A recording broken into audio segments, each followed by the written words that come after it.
and I think that also helps the visitors in this situation.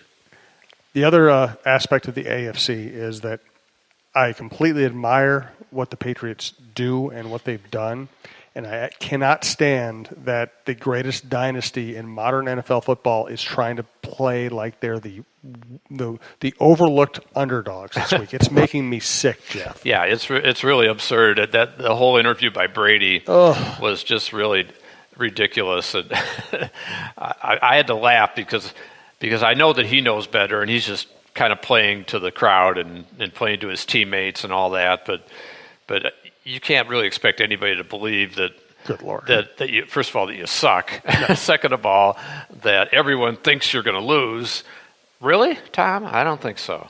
And so, yeah, that was kind of absurd, and it was good television though for CBS, I guess. Yeah, no, it was interesting. It's just absurd. The other thing is that this has turned out to be a classic Belichick team in that he can beat you whatever way he decides is the right way that week. And now he's got Sony Michel who can run it down your throat. He's got James White who can catch it out of the backfield. He's got Edelman all over the field. They won last week without even needing Gronk in the passing game, so Gronk was an excellent blocker. Right. You know, they lose Josh Gordon, but Dorsett makes a big play downfield. They just continually plug in players who aren't great, other than Brady and Gronk when he's healthy, but who can fit what they're trying to do on a weekly basis. Yeah, if you look at them defensively, they don't have a lot of big-name guys compared to the old days when you knew most of those players on defense, the Ty Laws and guys like Vrabel and Bruschi and so forth, and Willie McGinnis.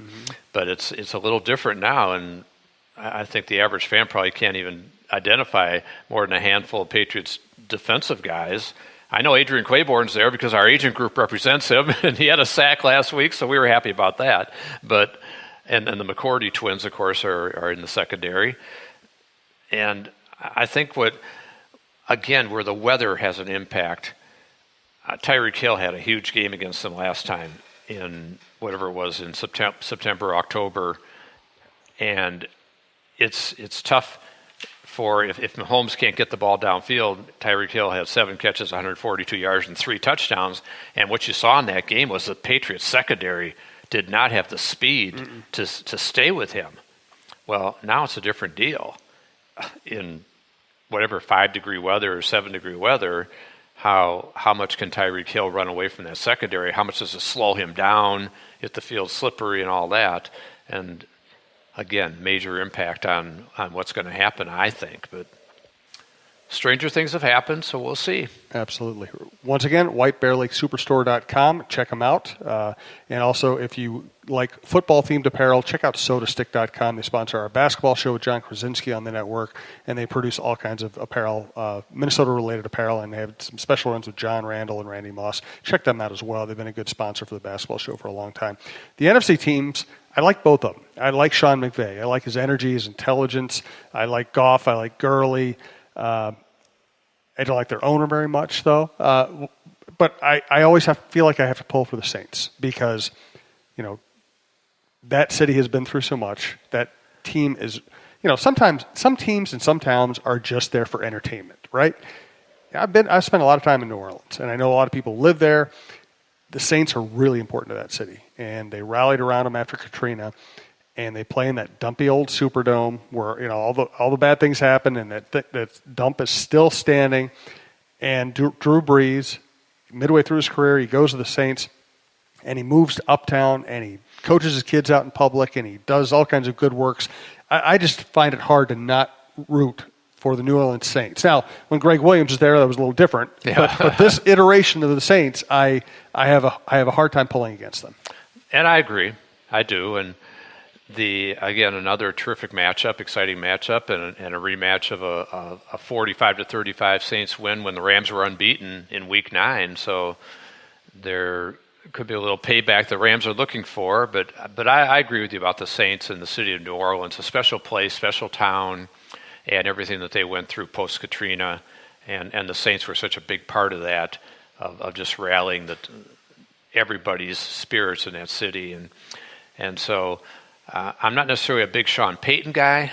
Yeah, I'm not either. But I do love Drew Brees, and I respect Sean Payton. I like the fact that Sean is aggressive and unconventional. I don't know if I love him as a guy. Yeah, exactly. And I think there's a little arrogance there. Yes. But I think you got to like Brees and everything he's gone through in his career and how well he's played and at just turned 40. I think this week he turned 40, maybe yesterday, and here he is on the big stage again with an opportunity, and so I think the Saints are probably thinking they should have been there last year before the Minneapolis Miracle happened. Absolutely. And so I think that was part of what fueled them. But yeah, I like the Saints, and I am going to be pulling for them this week. Mickey Loomis, their GM's a longtime friend of mine. Unfortunately, he got kind of tangled into that Bounty Gate situation too with Greg Williams and Sean Payton too. But I think Mickey's a good man and has done a really good job there on the personnel side and with Jeff Ireland, the former Dolphins GM. And so they've done a nice job of building this team up and especially adding pieces defensively. That was always the weak point for the New Orleans Saints. They always could score points, but then couldn't stop anybody. Well, a little different now. They got some players on that team with Lattimore, Cam Jordan, Marshawn Lattimore. I mean, they've got some really good players. That now, what's the effect of Sheldon Rankins getting injured out? Especially if the Rams just ran it. I mean, the Rams watched the Cowboys shut down in a run game after run game, and they went into that game and said, "We're going to run it on you anyway." Yeah, exactly. And they ran for 273 yards. Yeah, they ran it right at them against Dallas, and so. How does that? As I said, the Rankins injury is a factor, but we'll see how the Saints adjust. They were the number 2 rushing defense in the league this year. Rankins was a big part of that, but they've got other players that can make plays too. And so I think that, to me, when I look at this game, I think that the Rams rushing game is one of the big keys to this ball game, because I really think that they need to be able to run the ball and take the pressure off of Goff. I think that if they put it all in his hands, now he had a big game against the Saints last time, almost 400 yards passing, but he still had Cooper Kupp there at that time. Kupp's out now, and I think that this is a different situation this particular week. If the Rams cannot run the ball, and the Saints stopped Gurley last time, they held him to 68 yards rushing. If they can do that again, I think they win this game going away. And because I just think that it's going to be hard for Goff to have consistent success against in that stadium with the noise. It's not going to be cold. It's going to be indoors, and with the crowd noise, makes it very tough on offensive linemen. And the defensive guys will get a big get off. And so I think that's really a key. They've got to be able to run the ball reasonably effective. And I think too, when I look at this game, similar to how I'm looking at the AFC game, I think a big factor is the experience of the quarterback and the head coach. Now, Sean McVay is the wonderkin, all that stuff, and he's the messiah among coaches, and everybody who's ever talked to him is getting a job now. But he's 32 years old, and he's in his first championship game. Not to say he can't get it done, but I'll give the edge to Sean Payton in this particular matchup of the two Seans. Yeah, I agree with you. Do you have a pick? And I'll give the big advantage to Brees over Goff. Right. Because I think that Goff's play kind of settled backwards a little bit after the Kupp injury as the season went on. And he's still a heck of a player, great future. But again, first championship game, and how's he going to perform against that Saints defense, secondary crowd noise, the whole thing. And also if he has to get into a shooting match with Drew Brees and the Saints offense, it's going to be tough. And so I think we talk a lot about the Saints passing game, which Michael Thomas is a terrific player. He had 211 yards against the Rams last time, by the way. And so, he's going to have a huge role in this game. But Vikings could have had him. Yep. Yeah, they sure could have. I know you said that, and I agree with you. And I think that, but you think about Kamara and Ingram, too. On the ground, the Rams 23rd against the rush. And that could be a a big opportunity for New Orleans in this game, plus Kamara out of the backfield, very effective receiver. So I got the Saints winning by 2 touchdowns. I think they're going to win this one going away. I like them 38-24. I like it. 30-20 is my pick. I also agree with you on the Saints. I'm picking both home games after last week going a little crazy and picking a couple road games, and that didn't work out very well. Yeah, and I think also, too, the Saints had a little rough start last week, as we saw against the Eagles, and for whatever reason, nerves or the 2-week layoff, they were not sharp in the beginning, and the Eagles jumped off to that 14-point lead. I think this week they come out with a much faster start, and if they hadn't converted that fake punt, what would have happened in that game? I know. It makes you wonder for sure. So you give credit to Sean Payton for that call, but they looked like a rusty team last week. They did. My guess they won't be rusty this week. No, I don't think they will be. And by the second half, they looked much better too. And Yep. And it was Breeze and Michael Thomas taking over. Let's hit on a couple of coaching developments. Once again, thanks to WhiteBearLakeSuperstore.com. Check out SodaStick.com. If you'd like to advertise with the program, you can, or the network, you can reach us at talknorthpodcast@gmail.com. So Darrell Bevel is going to be the offensive coordinator for the Detroit Lions. He's back in the division. John DeFilippo goes to the Jaguars. The Vikings hired Gary Kubiak. Very interesting move, and Gary brings some of his people in to help fill out the staff. Including his son. And who has been here before. Yes. So, very interesting moves. And then the Bears staff is getting kind of shredded by Vic Fangio going to Denver.